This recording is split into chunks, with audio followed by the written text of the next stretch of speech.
Hello， 大家好，我是 Karen， 欢迎来到我的频道。今天这一集我想要分享我日常的保养，因为有观众朋友最近敲碗，想要知道我平常都在用什么。那我平常用的东西还蛮不一样的。日常有在用的东西可能会差不多，但是还是取决于我平常怎么样保养我的皮肤。比如说我每个月都会定期大概用2次的视黄醇的疗程，那每一次用的时间可能是1个晚上或是2个晚上。我这一次呢刚好用了2天2个晚上的视黄醇之后的保养，就想要记录一下。现在是早上的时间，先记录一下早上视黄醇之后的保养。我脸还没有洗啊，我先要洗脸。最近我平常洗脸是用这2个，这个是日本买的比较天然的洗面粉，但是这个里面有一些处理，有一些小麦的成分。这个是大米的洗面粉，如果想要去油力再强一些，洗完之后干净感强一点就会用它，但是我想要温和一点，清洁力再弱一些，就会用这个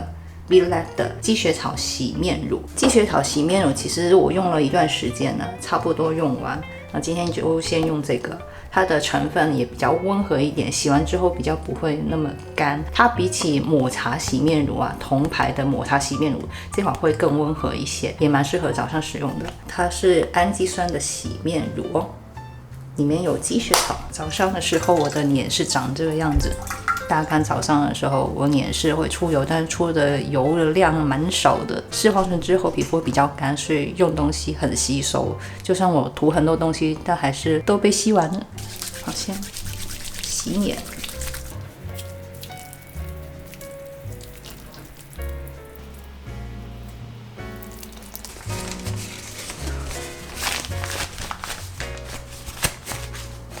洗完脸之后会看到脱完皮之后，这些有一些光泽感啊，因为脱完皮嘛，这边会新生一些新的皮肤。那我现在还没有涂东西，状况就是这样。今天的状况是停用视黄醇，隔了2天，第3天的早上。这段时候我用的保养品会比较温和一点，可能用神经酰胺的产品比较多。这种时候化妆水通常都用它，都会用这个中山油脂的大豆神经酰胺化妆水，我用的是滋润版。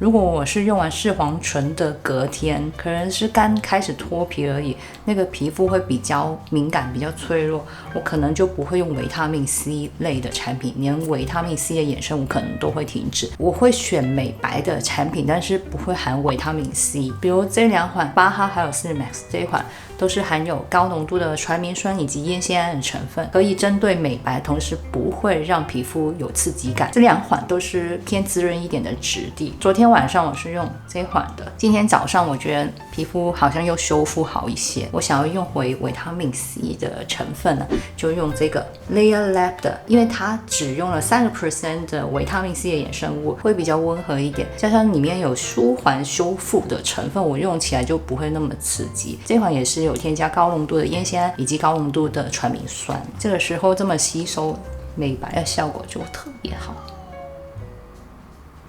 我的猫，这个快用完了，用到底。现在皮肤够吸收，我用多一点点。本身它比较滋润嘛，湿度还蛮不错的。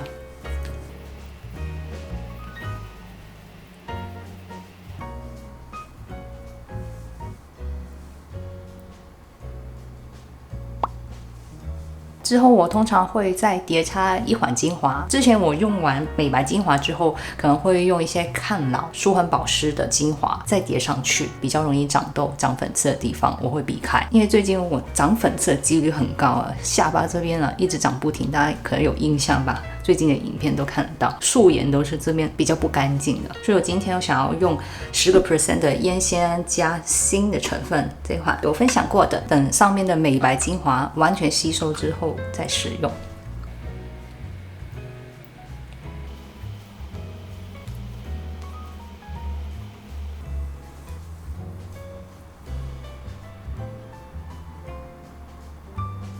有观众朋友问我这款精华会不会不适合皮肤比较敏感的人使用，因为我分享它是适合敏感肌处理痘痘粉刺比较温和的，所以它适合大多数的人，但是不排除有些人用高浓度的眼线啊，或者是用新的成分会有一点刺痛感。但是这个产品啊，这个精华用在我脸上蛮温和，你看到我用完视黄醇之后用它都没有问题，我是没有刺激感的，因为它里面有添加高浓度的玻尿酸以及高浓度的芦荟提取物，比较帮助舒缓，而且它本身质地偏保湿一点嘛，所以用这个我是没问题的。这个精华反而算是比较温和，帮助代谢黑头粉刺的产品，但是我不会100%跟你说啊，这个100%你用一定是没问题，因为每个人皮肤不一样，而且要看状况啊。以我的使用经验，我的皮肤状况，你就可以判定这个产品到底对你来说是不是温和呢？你可以使用量少一点，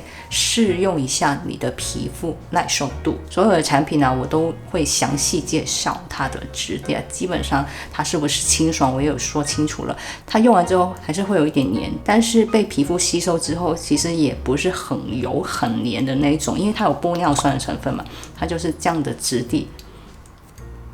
可是不油腻。现在皮肤比较干，吸收度比较好，那就完全没有问题了。接下来是眼部的保养，早上的眼部保养也是有精华的，我是用这款 Sigmund 的胶原蛋白多肽精华。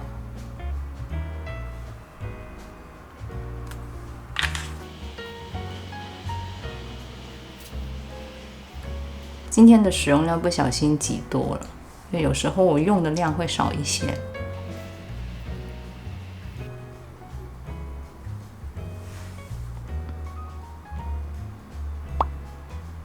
眼精华之后一定会擦眼霜，那我早上用的眼霜不一定的，我会根据自己心情去选择啊。早上用的眼霜有这个 Sigmund 的表皮生长因子，还有 Clears 的黄油眼霜，以及这个 Swisscoco 的多肽眼霜，都是曾经分享过了。我曾经分享过的都会使用，只是根据心情、皮肤状况而已。用完视黄醇之后，眼周的皮肤也会特别干，保险起见，我就会用这款 Sigmund 的，因为这款是3款之中最滋润的。而且它没有精油添加，成分也更少更单纯，也有比较针对抗老的成分了。我的眼精华也吸收完了，这时候眼霜也会挤多一点点。昨天晚上明明涂了很多产品了，1个小时之后就变得有点干了，还要补擦。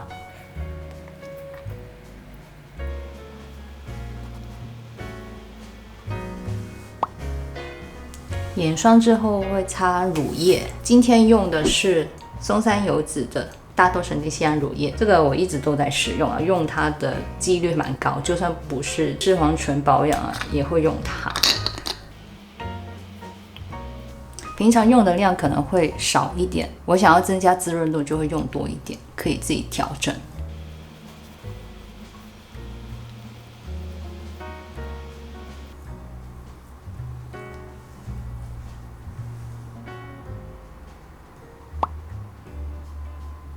等眼部的产品先吸收一下，我想要先保养脖子。脖子基本上我用的东西不一定是跟脸一样的，因为我有时候有些产品呢很难消耗完，或者是快要到期我用不完，不适合用在脸上之类的，我都会用在我的脖子，不要浪费它。那这款是 X Skin 的胶原蛋白多肽的精华水，它是属于化妆水，那它的质地给大家看会比较浓稠一点，蛮舒服的。里面是有一些精油的添加，但是不多，不会很浓，因为它的多肽的成分添加也没有很多，主要是保湿多一点啊，我使用感觉。用起来的感觉还不错，你也可以把它当成面膜精华使用，用干的面膜纸加这个精华水，把它弄得湿湿的敷在脸上。如果你懒的话，可以所有的保养完成之后，就是晚间的保养了，把面霜、精华多涂一些，稍微吸收之后就敷这个精华水的面膜，用那个面膜纸直接敷上脸，等皮肤吸收之后，大概15分钟左右，你把它取下来，不用清洗就可以睡觉了，又可以增强皮肤的保湿滋润度，因为它的质地蛮舒适的。滋润保湿度高一点，但是它不会闷皮肤，不是很黏的质地，很好吸收的。我觉得当成面膜精华还不错。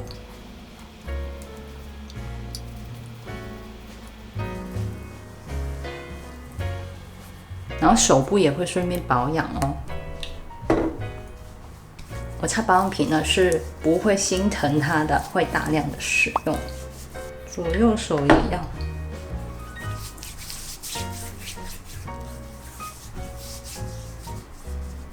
脖子这边最近有用维他命 C 的精华，那这维他命 C 精华比较不会泛黄，它主要是添加了维他命 C 的衍生物，还有多种的神经酰胺的成分，但是它有添加一些精油成分了，有些比较刺激的精油成分，我用过在脸上也没有很刺激的，可能它有添加神经酰胺的成分，所以有稍微平衡一下。可是我现在用的产品，我觉得更喜欢更有效。那这个产品快要到期，所以我就用在脖子上了。这个是日本买的，其实价格不便宜耶，有一点小贵。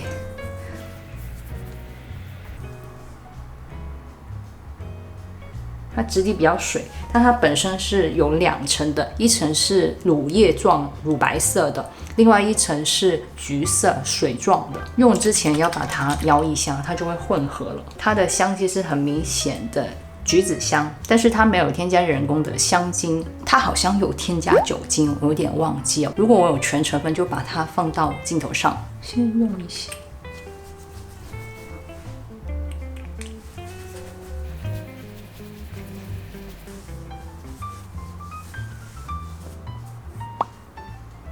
白天时候大部分时间会用这个乳液橄榄油的成分呢，这个是松散油脂其中一个系列，但是我觉得成分还好，而且使用在脸上没有很喜欢。它有一些精油的成分也是有一点带橘子的香气，用起来是温和没有刺激感，但是我觉得它蛮普通的保湿吧。这个也是用在脖子上，因为它快到期了，这么大瓶，用在脖子的速度蛮快。给你们看一下它的质地。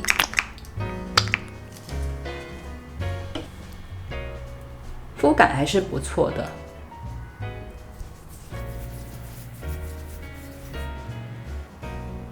这款是没有添加人工的香精、酒精和 PEG， 有添加一些精油成分。有时候我会把它大量的使用在脖子上，会用很多，然后再敷紧膜。那紧膜是自己做的那种蚕丝紧膜纸，然后再加精华。面膜里面的精华用不完，就会泡这个紧膜纸，然后使用在脖子一起敷。那敷之前呢，我会建议可以擦一些滋润型的精华跟乳液，乳液真的很适合。再使用紧膜之后的效果会很好，所有产品都可以配合来试试看呢。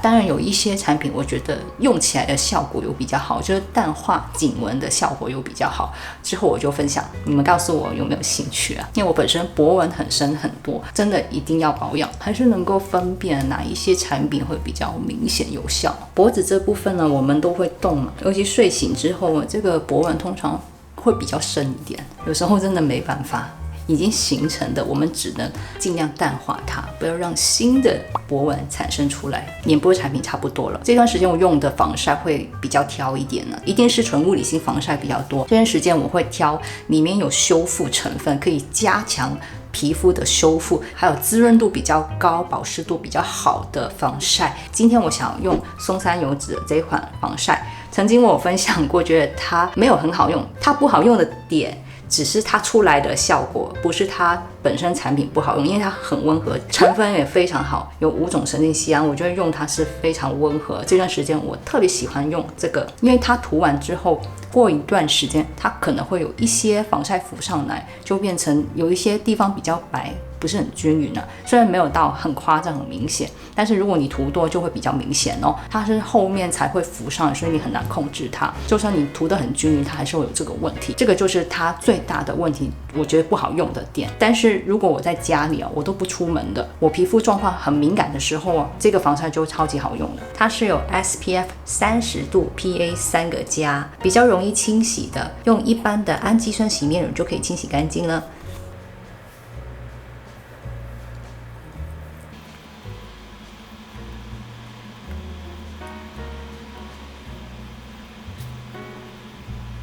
均匀涂抹之后是这个样子的，所以它没有到很夸张的泛白哦，不要涂太多，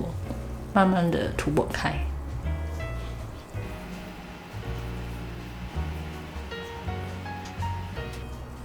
这2天还在脱皮，所以你看到防晒涂完之后，有一些地方开始脱皮了，会比较明显一些。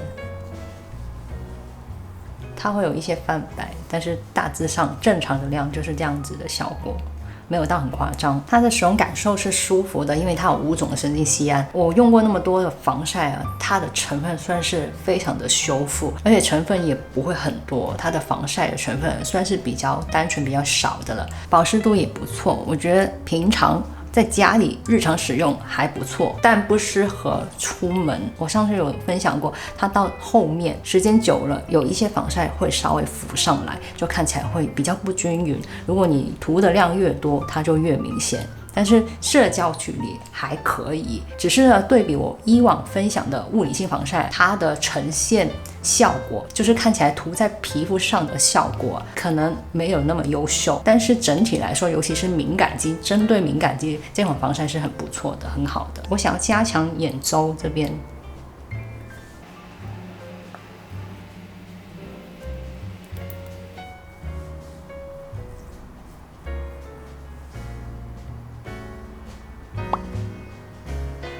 我想要用自然光再照一下，这个光会比较直接照过来。先看一下效果有没有比较自然一点哦，没有那么白，对不对？我们再换一个地方看，好像又更好一些，是不是？因为比较均匀，这边的光比较均匀，这个窗比较大一点。没有到很夸张，我觉得日常使用接受，能够接受的。Hello， 大家好，现在过了一段时间，半个小时之后，我觉得这个防晒其实在现实中已经完全不泛白，但是我觉得相机还是能够照到一点点泛白的效果，可是现实中是完全不泛白的哦，所以我觉得真的还是有差，相机照出来的。现在换的光有没有那个防晒又收干一点，又比刚刚更自然一点呢？我再换一个位置，这边换成这边的光，这边没有很强的光，因为不同的光线看起来还是有点不一样，想要给你们参考一下。就是相机照出来还是会有点白，有一层膜的感觉，但是现实中真的完全不泛白，跟我脖子肤色差不多的。看一下，尽量还原它原本的颜色，大概是这样吧，这样的效果。后面超多薄片，换回这边的光。好，那么今天的影片就到这里结束。喜欢我的影片的朋友们，请记得帮我按赞，还有别忘记分享、订阅、按小铃铛。我们下次见吧，拜拜。